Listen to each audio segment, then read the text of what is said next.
Welcome everyone. We're so happy to have you here with us. We are providing an introduction to the United States Policy Council. And so give us a moment as we bring up the slides to share with you.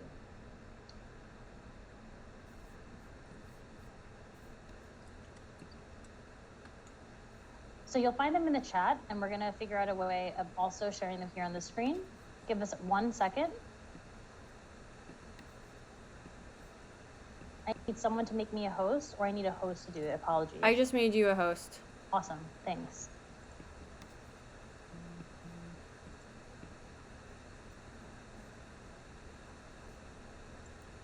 Okay, so let's see. Here we are. Yeah, you can try, Jason. That'd be great. I'm sorry, Rachel. Can you make Jason a host? I wasn't prepared for this part of it. Yes. Thanks. Do folks see it now? Yeah, we do. Present mode. Yeah. Awesome. So welcome everyone. Today, as you've seen, we have 3 incredible speakers. I will be your moderator. We're gonna go past the next slide, please, Jason. Welcome, welcome, welcome. We're so happy to have you here. And we are at the introduction part of our panel. So I will pass the mic after I introduce myself to Jason Ortiz. My name is Oriana Mayorga. I am a board director at SSDP. I also am working for SSDP as an equity strategist part-time.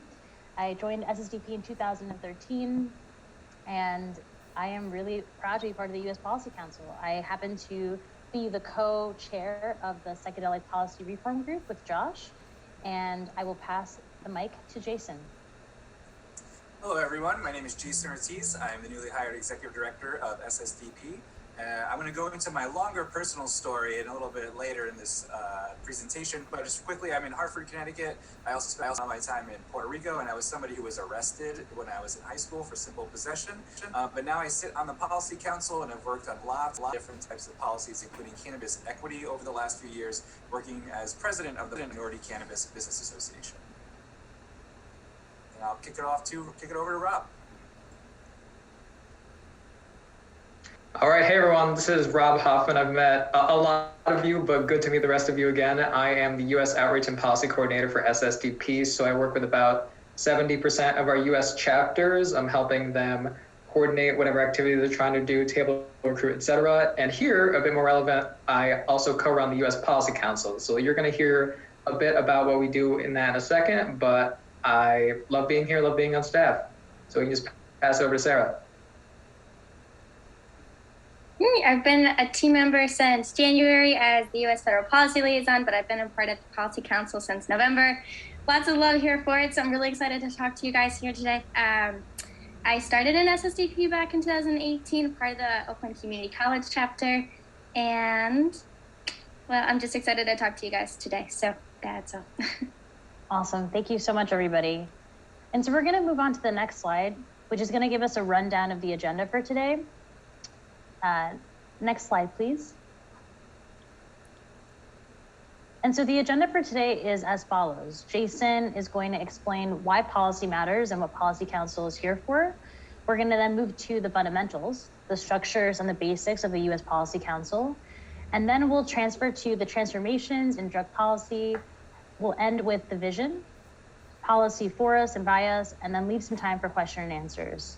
So with that, we're going to move on to Jason's story. Jason, take it away. All right, thank you so much, Ori. So I'm gonna take this way back in time to back when things were in black and white in the year 2000, when I was in high school and I was 16. And, folks have asked me so many times, how I got involved with drug policy. And the reality is I got involved with drug policy when I was arrested in high school. I was smoking cannabis on the way to school with 2 friends, one of which was 16 and the other one was 15, which will come important later. And apparently somebody called the security guards. And so as soon as we got on campus, we were surrounded by very large men in little tiny golf carts that told us that we were going to get arrested. And at the time, I really didn't understand what arrested really meant or entailed. I didn't realize how, they thought what I did was so wrong, but I could tell they were being very aggressive with me and mean, and it felt to be disproportionate. And unfortunately, I was sent to jail for a day, but I did not get incarcerated, luckily, because I had a really strong family that supported me through the process. But I did learn a lot about how society treated drug use, people that use drugs, and I learned some really important terms that would stay with me for the rest of my life. And some you know, some maybe you don't. One of those was the war on drugs, the school to prison pipeline, and selective enforcement. And I think everyone in this group definitely understands what the war on drugs is. The school to prison pipeline are the specific policies and procedures that we put into our education system that determine some amount of folks will end up in the incarceration system at some point through those processes. One good example of those is adding police to schools, right? The more police that we have in school systems, the more likely students are going to get arrested, the higher number of folks that will end up incarcerated. And when we look at all the different policies that we use similar to that, it adds up to the school to prison pipeline. And so for me, I was somebody at the time that I was really interested in technology and got to use the internet, got to learn lots of different laws, and was able to really understand that what had happened to me in this process wasn't necessarily about even my personal actions, but that the groups and political organizations in the country were scapegoating my community in order to push a political agenda. And once I learned that that's really what was happening and that's why mass incarceration existed, it radically changed my life. And I wanted to address all kinds of laws. But luckily, I spent some time outside of high school. I was able to graduate, and roughly 8 years later, I applied to go to the University of Connecticut in Storrs, and I was accepted, and that is where I found SSDP. In 2008, I joined University of Connecticut, had some fantastic friends that recruited me that knew that I was interested in this drug policy thing because I was really vocal about it, but I hadn't really found an organization that could train me into being a better activist and a cohort and family of folks that want to do this work with me. And so in that time, though, I realized that SSDP and other drug policy orgs had changed a very specific law called the Higher Education Act's Federal Aid Elimination Penalty. And that is a really long title to say, if you got in trouble for drugs, you can't access financial aid. And that one law had affected thousands, if not millions of young people. We actually never know exactly how many people were denied opportunities, but it was the work of drug policy activists that had changed that law to say you only lost your access to financial aid if you got caught while on financial aid. And so that meant you got caught when you were in college. And so for me, that meant I was able to access financial aid. Everyone that got in trouble in high school was now able to access higher education. And so it was a very small change to a very specific law that meant someone like me could go to college, someone like me could find SSDP, and someone like me could eventually become the executive director, changing those exact same laws that impacted me as I was younger. So I was not only the victim and negative recipient of violence from the war on drugs, but I was also the positive recipient of the drug policy movement's fights to end the war on drugs. And so I've seen very clearly and very personally how a very small policy change can radically change a community. And I think as we go through this process with the Policy Council, we're going to be finding other laws that we want to address that could be impacting lots of young people throughout this country and the world. And I think it's important that as we talk about policy, we want to remain committed to effective language and making sure the laws that we're promoting that make sense. But we also have to understand that this work in changing laws means real things to real people. Right? It means real access to services, real access to education, and real community change. So as we move forward, I just wanted to make sure that we were grounding all of our work in that you never really know who you could be benefiting by the policy work that you do, but we definitely have lots of work to do. And so luckily, we do have some successes over the last few years that I think we can point to that are going to be really important. We have actually ended the practice of denying folks financial aid from the Higher Education Act. And that is something that SSDP was founded to address, and we did it. And it's kind of wild to actually be able to make that victory statement in that the laws and situations that impacted me when I was a student are just not there anymore because of the work of drug policy activists. And that's a huge win. Now we have some things coming up. Issues like the Safe Banking Act and the MORE Act at the federal level are going to broaden those wins to be able to contribute economic issues and other mass federal incarceration issues. But of course, we can look to Oregon specifically as the first time we ever had a state decriminalize all drugs. And we can talk about the pros and cons of that specific ballot measure, but it was without a doubt a victory for the movement. And so we are at a time now where the policies are impacting real people and real lives, and we're also having real victories. So I'm excited to work with the Policy Council to figure out what the next era of SSDP awesomeness is going to look like. And for that, I'll pass it over to Sarah and Rob. Yes, I'd love to talk about some of the fundamentals about the Policy Council. If you'd like to get involved, if you want to know where information's going, you can always just type in ssdp.org, go to the U.S. Policy Council webpage. That's going to be one of the links we explore today. We also have a page that's also on the website. See, everything's there, so you should check it out. But a hub of resources, our public SSDP calendar, where you can find everything Policy Council related there, also everything in the network. There's also a training center where that is going to be arriving next week, so keep your eyes peeled for some videos on getting involved with policy and how you can make that change and understanding appropriations to come. There's also our Action Center where you're going to be able to find, there's also our Action Center. It's going to have, well, we're going to talk about all these things going in. So last things first, if you haven't already joined the Policy Council, feel free to email us at policy@ssdp.org. So I'll go to the quick links. Yes, so this is our hub. It's a building living resource. So if you are a member, you have access to this, or you can or will have access, and you will be able to edit this how you feel, or add any resources that you think may be relevant or useful. I'm sure everyone knows that the key to getting work done, you can write a one statement and it has like 30 sources. So we want to make sure that we're keeping everything as streamlined as possible, that as we're living in this age of just information everywhere, that we're able to keep everything neat and tight. So this is what this is here for. If you have any questions about what our policy priorities are, who we've endorsed, what's going on right now at the 117th Congress, go to the policy priorities and positions tab that's on the bottom there. If you want to know what's going on, there's the SSDP calendar in the communications category. Also our Google group, SSDP Slack, and all things way to get a hold of us and get a hold of issue groups. Can go on. There's also, so there's 2 pages to this document. If you go to the next slide, please. So it's organized by, I believe there are 2 sides to the U.S. Policy Quick Links. So there's the homepage, and then there's the groups page, the working groups page. So we're working groups, cannabis, drug decrim, global drug policy, are the ones that come up here first. It's in alphabetical order, but we have 7 working groups at the moment. So if they have notes, if they have sources or other links, I know I currently chair the cannabis group, and so Normal is where I go for a lot of information. They're like the leading resource on against cannabis prohibition since it was even a thing in the 1970s. So they have their own action center that I linked there. Also just our own cannabis notes and other projects that we may be working on. The drug decrim group, I don't know if Rob would like to step in here and talk a little bit about some of these other working groups and these sources. Yeah, I mean, we're going to talk a bit more in depth about the issue groups in a second, but we have a significant amount of links and resources here that folks can and should take a look at. I think how these will be used will be highlighted a bit more, but this is going to be a hub for our issue group work. Things around setting up agendas, setting up different action center links for federal, local, state issues, and with a breakdown into some of our issue groups. So I think we just keep going, and this is going to be a bit more useful like once you join into the issue groups and once we distribute it to the issue groups. But I think this section is set, and then we can just maybe go back to this as needed. But yeah, I think that was a pretty good description.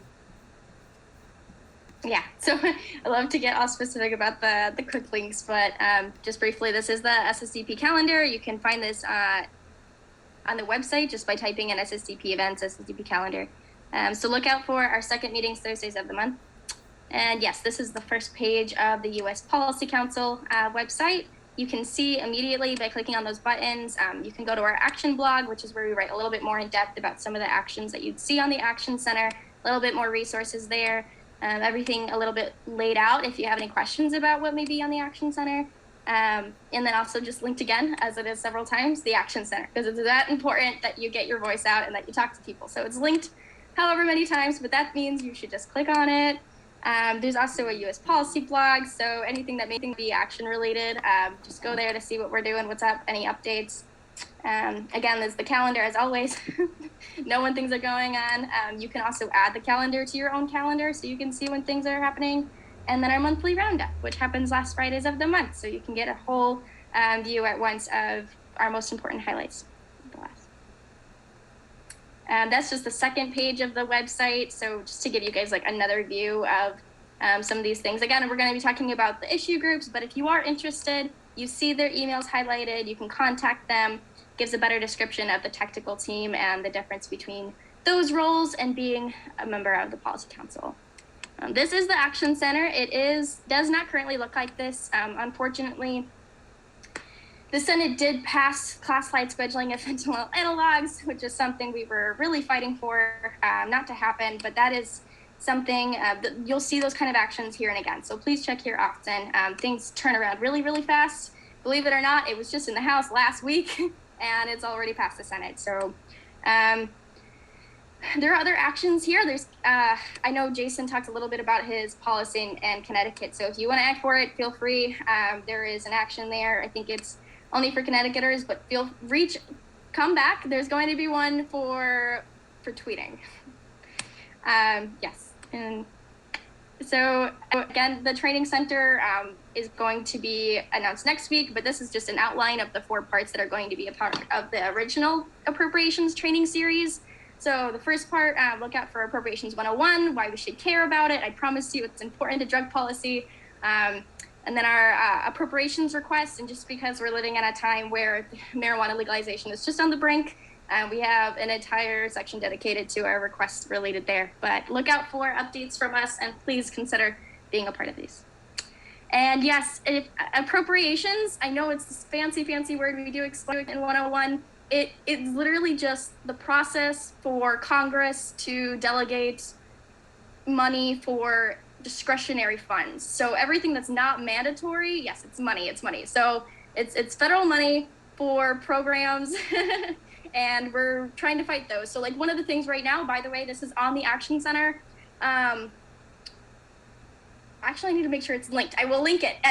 One of the things we're trying to do is make sure that cops are defunded from schools. It's a major problem for the school to prison pipeline. That is an appropriations request. That's an example of one. We're also trying to get more funding for juvenile justice programs to combat juvenile justice prevention and apprehension. So that is an example. I will stop here and I'm gonna link the actions in the chat.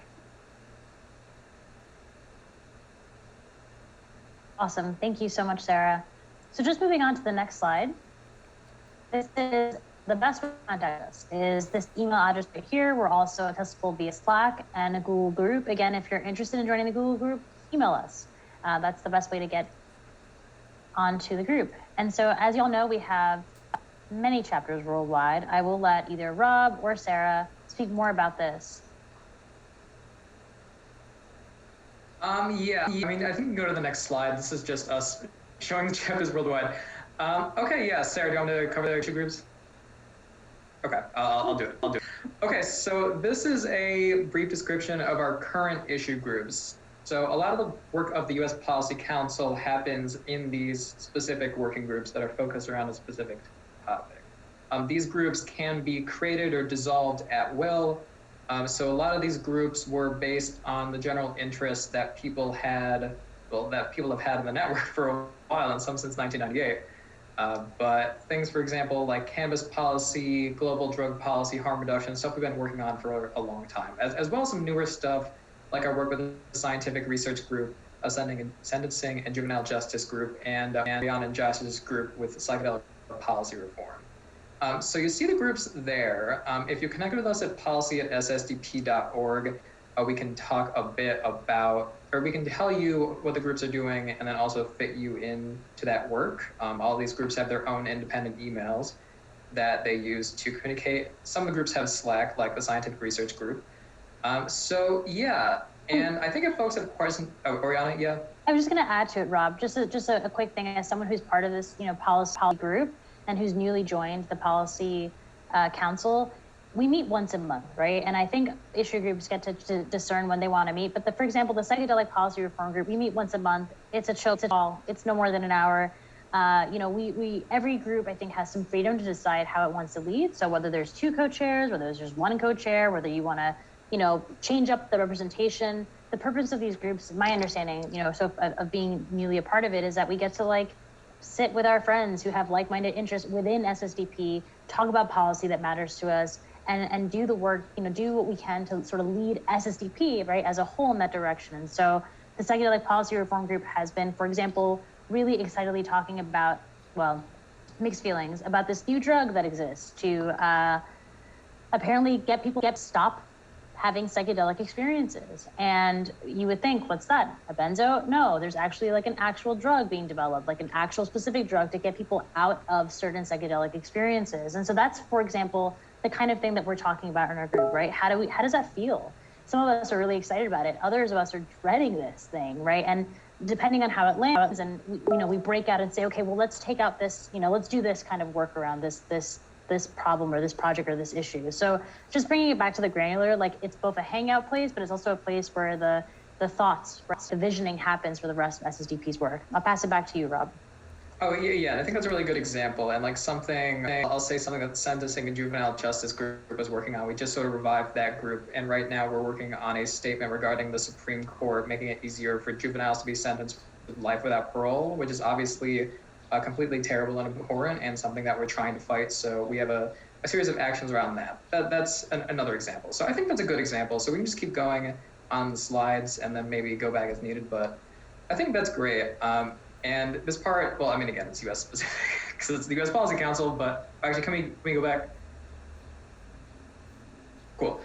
So yeah, these were the main 2020 initiatives that we were following, mainly marijuana-based, but Oregon, as some might remember, with drug decriminalization for personal possession and a psilocybin therapy measure as well. We have those color-coordinated here, and I was going to add a slide saying which ones passed and which ones didn't, but I remember that all of them passed. And something that I wanted to comment on a bit before, this is a little marijuana specific, but I would like to highlight sort of how the window has moved in terms of drug policy. And in 2016, Massachusetts had a marijuana legalization initiative. I believed it passed by something like 56% of the vote. But the most relevant fact here is that South Dakota passed a similar measure in 2020 with the exact same amount of support, or at least within the same percentage point. So we have moved from Massachusetts to South Dakota, that much support. There are a few things especially the US, and I'm sure in the world as well, that move that fast. And for folks on the call, South Dakota is a very conservative state. Especially compared to Massachusetts. So that is really showing both how powerful we are right now and how we have to use our influence that we have now to sort of control the tides of ending the war on drugs. Because, like we saw in the 80s, there could be a backlash in the future, and we really have to cement our goals and get our victories now. So, yeah, we can keep moving on here.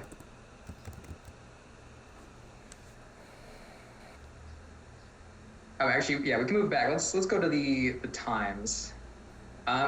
So we have all Policy Council monthly meetings. There's another specific email group for the Policy Council. It's us-policy-council@ssp.org, but we'll tell you about that so you don't have to remember it. And someone should put it in the chat if you could in Crowdcast, thanks. But we have monthly meetings the second Thursday of the month at 7 p.m. Eastern Standard Time. That's 4 p.m. Pacific Standard Time. The next meeting is going to be May 13th. Let me just move my Zoom. There we go. Yes, May 13th at 7 p.m. Eastern Standard Time. So we're going to be breaking down what the 7 issue groups are doing, and then other projects that our Policy Council has, like the training library, like talking about the various campaigns that we're doing. This actually isn't part of the slide, but I just wanted to talk about the fentanyl analog bill a bit. I think we have enough time to talk about that. So there was recently a bill that passed in the House and the Senate, and that's going to pass soon, that is extending class-wide sentencing of fentanyl analogs. It's making mandatory minimum sentences for analogs of fentanyl. I'm not a biologist or chemist or whatever, but it's a analog of fentanyl. So that sucks, right? And it had a lot of support. If you have a representative and you don't live in DC, they probably support it. So I just really wanted to say thanks to the network, because the last time I checked on the form we submitted 2 days ago, we almost had, we have about as many submissions on that statement or on that request to contact legislators as we did on the entirety of our MORE Act ask for marijuana legalization for the House and Senate. Over the past 3 months, yeah, I think we're about 10 away. So I just really want to thank the chapters who worked on that and the members who shared that with their families and friends and worked on that, because that's such an important issue. Honestly, I was not sure how much attention that was going to get, because I know like marijuana is some of our measures that people love a lot, and psychedelic measures of things people love a lot. But you know, seeing people share that makes me like understand how much people like understand how we have to end the war on drugs for all drugs. So I just really appreciate that. Thank you. I'm gonna say right now that I this is something we haven't discussed yet, but because it's passed the Senate and Biden did promise to end mandatory minimums, something that he's breaking if he allows this legislation to go through, I think we may be able to even push further and just ask people to just contact Biden a shit ton. But sorry, apologize. Tell him to not go through with this and not break his promise. So we can move on to the next slide. The war on drugs is a threat to human rights and civil liberties, and Students for Sensible Drug Policy is organizing a generation of young people to build a more free and just future. When the war on drugs is over, will you have helped them end it? And I know that that's a slide that we can all read, but I do think it's good to root each other into this moment. This is a question that we invite all of our members to ask themselves, and if you're on the U.S. Policy Council, this is a question that you will be asking yourself. We can move on to the next slide. So yeah, just want to reiterate that everybody is welcome. This is something that I think Rob and Sarah can speak more to, but even as a board director, I didn't know that this was accessible to me too, and so really just want to invite every and anyone. You don't also have to commit to come to every meeting. You can come for a little bit, you can leave, you can try it out, you can put one foot in, one foot out. We welcome you. This is a space where everybody's invited. I don't know, Rob or Sarah, if you'd like to add something to that. But again, our email address is right there, policy@ssdp.org. Yeah, there's a membership form. Sarah, if you could post that in the chat, or someone with Crowdcast. Sorry, I'm not in the Crowdcast right now. I was worried I was going to unmute it. But yeah, I mean, we have folks that are SSDP members in chapters, SSDP alumni, SSDP supporters like Kiar, for example, and also a few non-US SSDP members. I've seen Ueli Williams on a couple of calls from SSDP Liberia. The meetings are a little bit later for those folks, but again, everyone is welcome to these meetings. I know when you hear Policy Council, and sorry for the noise outside, but when you hear Policy Council, you think of like a bunch of stuffy white dudes mostly that have their own sort of cordoned off area of the network, and that's really not what we're trying to do. The work is best when we're all working on it together and all of our perspectives are brought together and we are taking action together. So I really encourage you to come to a meeting, a general meeting. I think that'd be best to see what everyone's doing. Go to an issue group meeting or two to see what's best. Again, we have 7 of them. It probably covers at least one of your interests. So yeah, and then we can figure out sharing membership forms, etc. in the chat. I can also check on that through the Q&A. But yeah, I think that's all set for that. We can see what we have for the Q&A and if we need to go back or anything. I know we ended a bit under time, but I think Rob, we have a lot of good questions and answers. Yeah. I think the only thing that I would also want to add, and Sarah, I see that you do too, is something for me in particular. Like SSDP has helped form me, right, as a drug policy expert, and there are areas of weakness that I would identify for myself, right? Like I can't really speak to cannabis policy. I really cannot. I mean, yes, if I'm speaking on a panel or if I'm invited to something, the Lord knows I will, reach out to Jason quickly and also do my research. But I guess what I'm saying is being part of this policy council, I think, is one of the aspects of it that's so exciting to me, is that it allows you to be a more holistic drug policy expert. And so if I feel like I need to brush up a little bit on a certain area, I'm welcome to go, right? I don't have to make a commitment to go every single month. And so I just want to encourage folks, especially folks like myself, and I say this often, and maybe I'll stop saying it someday, but a psychedelic, bro reformed is what I am now. Like, I came into this because I like psychedelics, right? I like very much just only psychedelics. Well, now I've thought a little bit from that. And the Policy Council, I think, is one way to help all of us just get a little bit more clear on what are our areas of expertise and what are some areas that we want to learn more about. I'll pass it to Sarah. I think I saw your hand raised. Yeah, I wanted to say that I think I think it might be scary to hear like the term like tactical or policy team. We've talked about this. I know that legislation might seem intimidating, but I promise you just kind of start getting involved and it makes sense. And as long as you're passionate about it, you find what you're interested in, it makes sense. But again, with what Oriana's saying, not everything is going to come hand in hand. If somebody asked me what fentanyl analogs and mandatory minimums were years ago, I would have just thought they were speaking Latin or something. So I just want to say, like, those are things that come with time, and it comes with passion. It comes with determination to like understand where the war on drugs comes from, and it's not scary. We're students. We don't know. I'm just kind of going with the flow and doing what I hope is right. But this legislation makes us, and we're going to be a lot better if we can come into these conversations together and decide where our priorities lie. So please consider joining us, even if you don't think you're interested in policy. I promise it controls every facet of our lives. So I think you do want to be, but I'll just add quickly before we go to Q&A that this is not something that is just for lawyers or folks that are interested in law. It's actually vital and necessary that non-lawyers are part of the process of drafting policy. I am not a lawyer, even though I've played one in meetings many times. What we did was at MCBA brought together lots of folks, drug policy activists and non-drug policy activists, to talk about what do we want. And when we talk about policy are the rules by society that society lives by, right? And so we want a different society, and we have to be able to articulate that in our own law. And so one piece I want to be able to add to this whole conversation, we're always fighting bad laws, and there are tremendous numbers of laws that are terrible and need to be abolished, eliminated, erased, or reformed. We also have the opportunity to write our own laws and push for laws that we draft as if they were written by social justice advocates, by drug policy advocates. Those laws would look very different, right? So that is also something I want to put out there, that as an organization, we want to work together to teach each other how we can all be lawmakers. And I think once we demystify that idea, we'll see that we can put forward all kinds of ideas of how society would be better. And the last thing I'll say is, the current lawmakers know less about drug policy than all of you watching right now. They are not experts on the laws that they are making, and oftentimes are being told by, completely outside agencies every word of a particular bill. So as we think about whether or not we should be writing laws or making these decisions, we are the experts, quite frankly, in many, many rooms where SSDPers are educating state senators and governors about what sensible drug policies really mean. And so I think as we fight things like mandatory minimums and this outrageous decision by the Supreme Court to claim that youth are just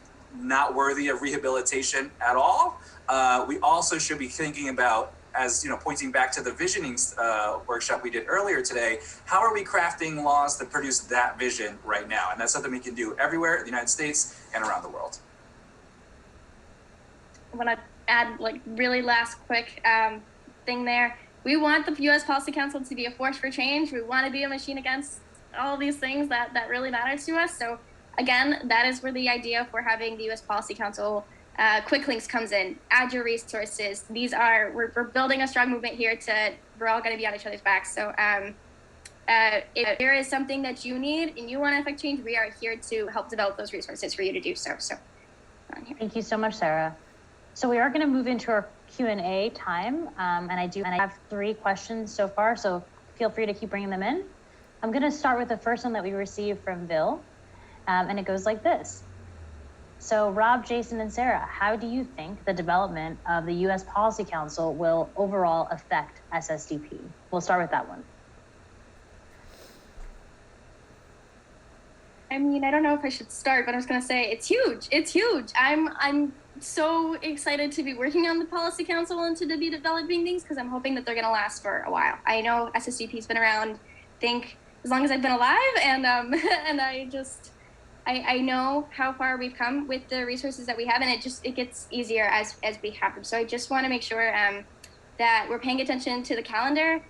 We're doing a better job at communicating and making sure that everyone knows that they're welcome.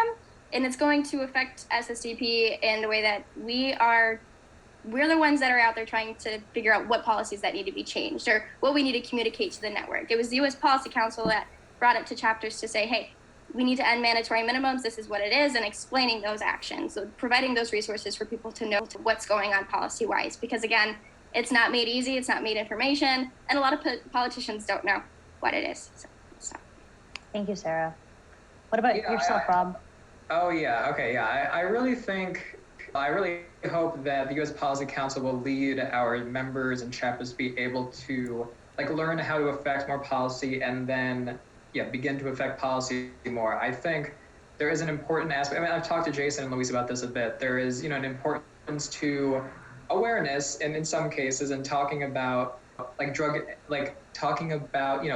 drug war and how it affects us. But another, the thing we have to do after that, after we talk to our communities, is to change the things that are harming us and to end the drug war. And you can't just end the drug war by saying there's a drug war. You have to end the drug war by dismantling the drug war. And how you do that is both with action and protest and with policy change. So what we're trying to do here is partially having specific groups to coordinate our efforts in figuring out, putting the cannabis people together and figuring out the best cannabis, the most just cannabis policies, and putting together people who really know about juvenile justice and sentencing reform and crafting that. Because there's such good different pockets of our network. But yeah, the main thing is I hope it helps eventually chapter members both, be able to affect policy, and also helps us figure out what policies we should be members into. We wouldn't have had an action against the fentanyl analog bill if it wasn't for having a specific policy council and groups that were working on that. And we certainly wouldn't have the work that we're having around trying to get rid of aerial crop eradication or its support in the United States with our global drug policy group if we didn't have this. So it's opening up a lot of avenues for SSDP, and I really hope it helps our members as well. Yeah, I could talk about this one all day because I think, the policy committee is the tip of the spear as far as determining what SSDP will be impacting, right? And so when I was fortunate enough to join MCBA, one of the first things that we did was we formed a policy committee, and myself and Shalene Title were the co-chairs of that committee, and we drafted our first model bill.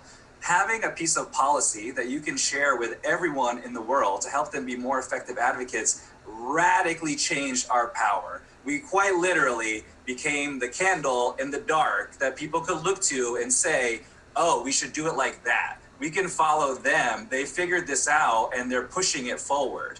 And so having that space where folks can see SSDPers and see us talking directly and effectively about changing the world, and not in abstract terms like changing this line that is going to change the world, right? And I think when you have that space, it empowers everyone, not just to learn how to fight on a policy sense, but that their participation in this organization is actively changing the world around us. And so it goes to the core of who we are as an organization, who we are as individuals, right? I think it's really important that we remember we're students for sensible drug policy, and the policy is the laws that we live by. And so as long as we remain focused that our energies are here to make a more inclusive world, and that we are actually going to write down how we do that and tell everybody else how they should do it to make it more sensible, it puts us in the driver's seat of determining cultural change, what is going to be important for drug policy moving forward. It allows us to express to the other drug policy organizations what their priorities should be if they choose to support us in our work.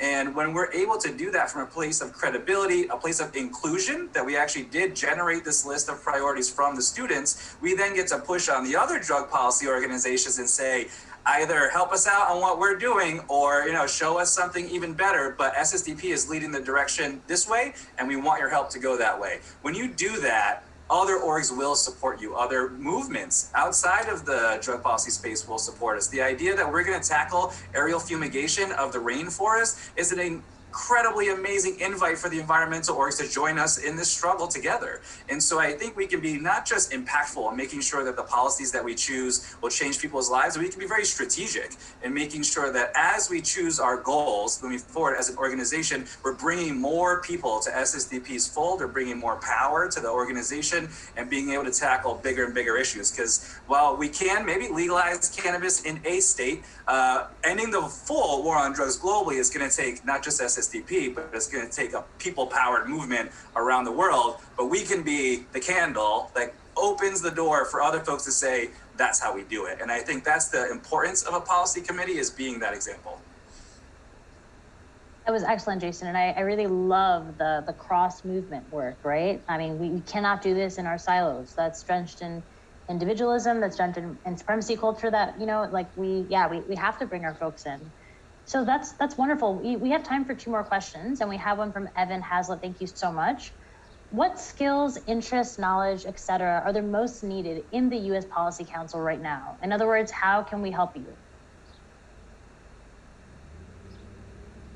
Well, I kind of want it to be like us helping you a bit. So I think it's important that folks are able to like come in and not be like, I have this. I mean, it's great. Like, we need people who are interested in learning how to engage in drug policy. Like, that's what we need. We need people who are interested in engaging. We need people who are ready to, like do an hour, 2-month meeting and do some work, you know, in a specific issue group. So honestly, like, what you really need is a drive to change drug policies pretty specifically. And I guess the ability to go to meetings and just conduct yourself well, but sorry, I kind of lost the question. Anyone else? No, can it's okay. respond? I mean, I think I'll jump in real quick and then I'll pass it to Jason. I would say also, like, yes, so yes to what Rob said. And I think that we need like folks that push back, you know, like we need folks to like help us, like, you know, think more expansively, right? Like, to bring in the principles and the values that we say we are and believe in, but maybe sometimes lacking, right? Like, we need folks to come in, like, I want artists in the U.S. Policy Council. Like, I want musicians in the U.S. Policy Council. I want folks from every discipline and area of expertise to come in and help us out, because y'all make us richer, right? So when I think about what the policy could benefit, is definitely Renaissance people. I'll pass it to Jason.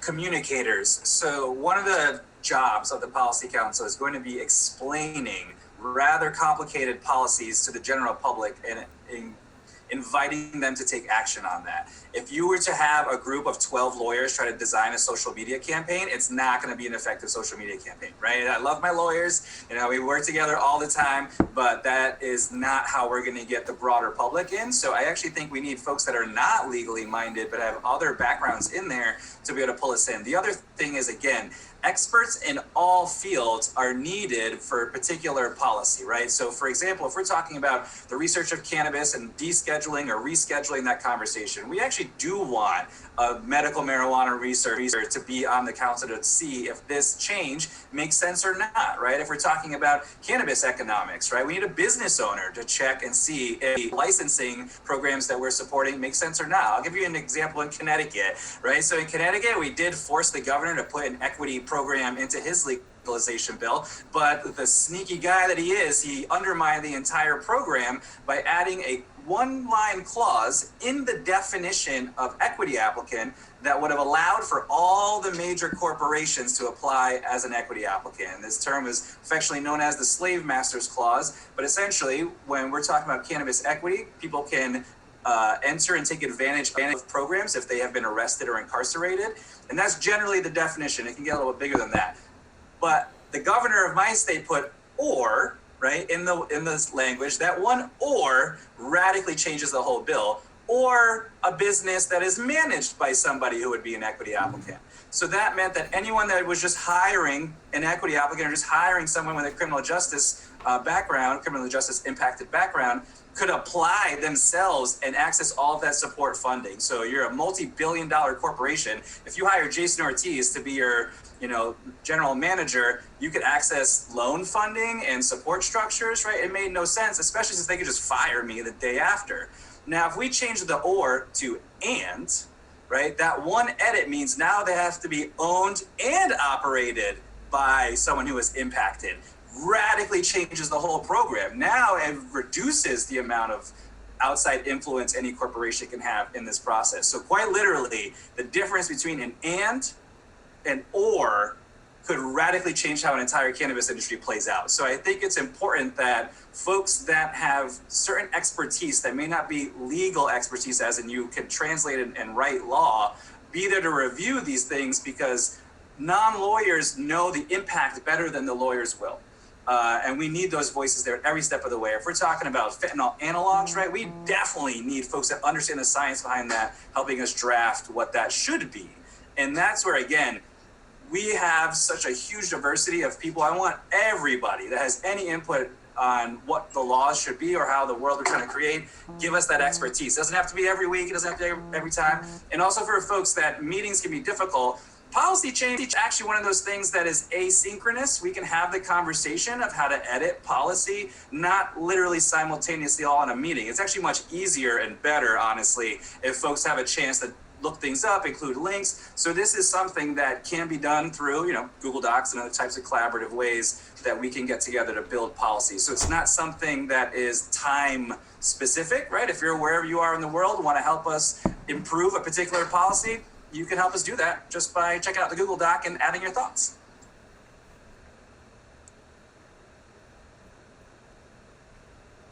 You go, Sarah. Yeah, I was just gonna say, taking initiative.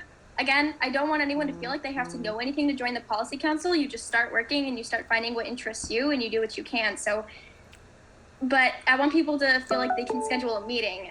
They can come up with their own fact sheet. They can write their own talking points. They can develop materials in their working group that other people in that working group are interested in using. I know our science research group is really interested in holding a lobby day, which they'll be doing here soon. Not a lobby day, by the way. These are going to be consecutive meetings over throughout the summer. But about why it's wrong that we're eliminating funding, or why do we not allow research for Schedule I substances? There's a lot of treatment to come from those, so much production, and it's eliminated because of the war on drugs. But if you're interested in like those specifics, that group is really, really powerful at pulling those together. I would say that anybody here, I guess, again, Rob is right. We do want to be here to provide support, provide direction, but you got to decide to hop on the meeting first. You got to decide to put aside time to like write that statement or like figure out what it is that you'd like to take action on. Leave that there.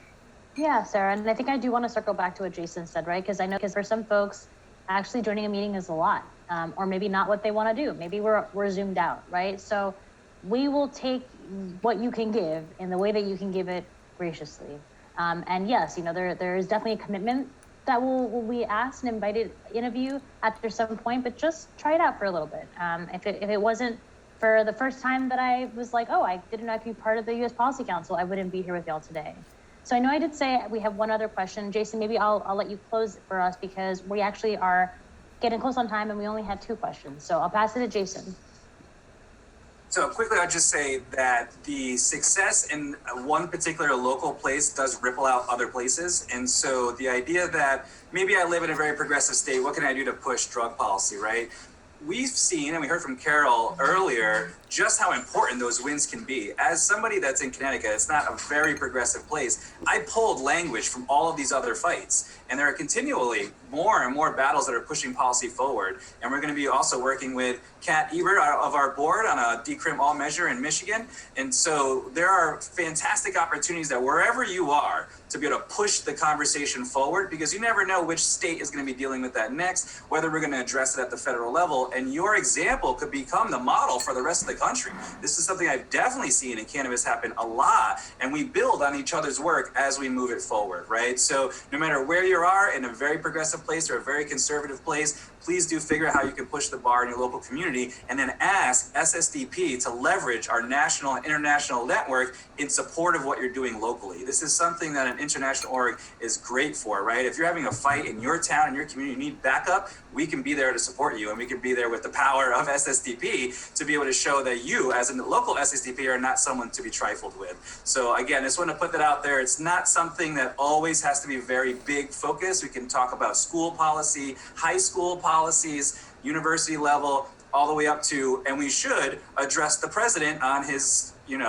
lack of follow through, I'll say, on the mandatory minimums, because when we take that step to be very serious and direct with those in a position of power, it opens the door for everybody else to join us. And so I do think all the way to the president, all the way to the UN, right? SSDP is going to be pushing at every single level, but we can't be everywhere all the time unless you get involved and help us do that.